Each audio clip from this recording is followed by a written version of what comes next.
Hi everybody. This is a modern day Samaritan woman. I wanted to share with you a word that the Father was giving me this morning. And what I was hearing him say is kneel to heal. Kneel to heal.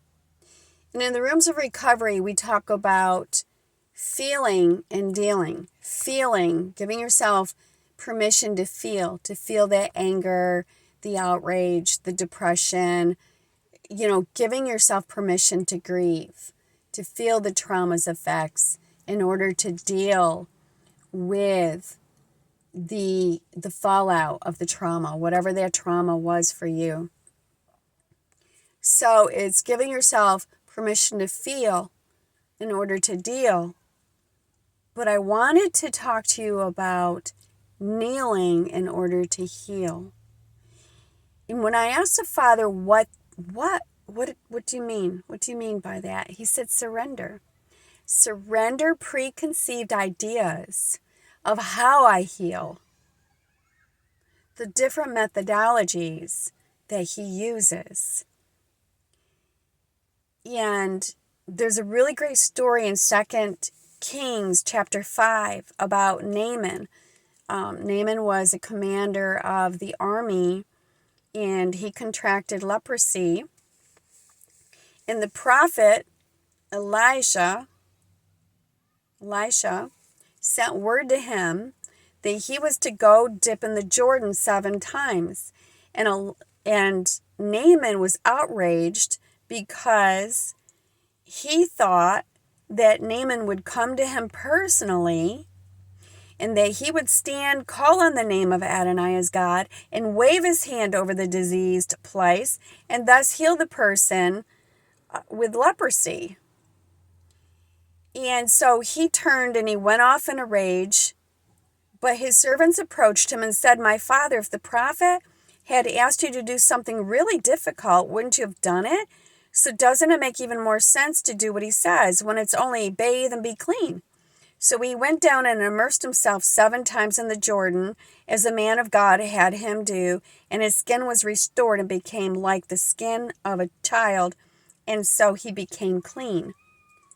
So initially, the methodology that the man of God gave to him enraged him.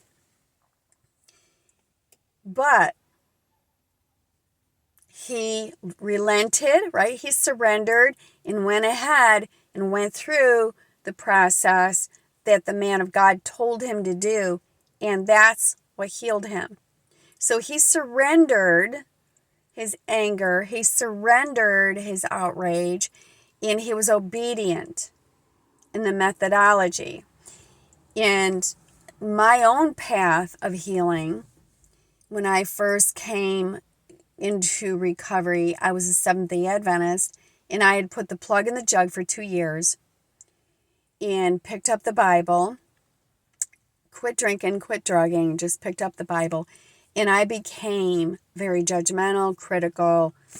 And if I had been in the Torah community at that point in time, I would have been a Torah terrorist.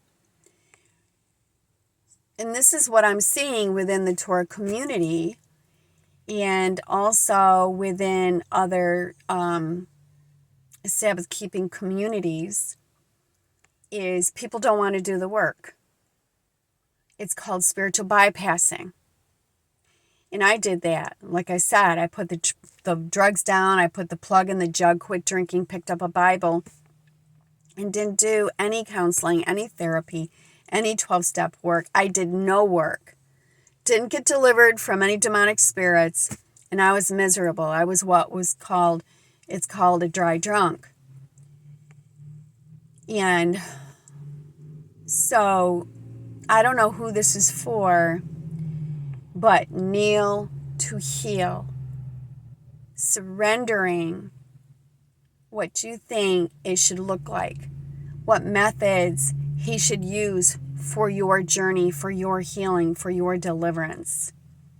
We're all different. You think about all the different methods he used in the Old and the New Testaments. He used different methodologies for different people. He meets us where we're at. He gives us what we need. And sometimes it doesn't make any sense what he's telling us to do. So, like I said, I don't know who that's for, but I pray that that's a blessing for someone. So shalom, shalom.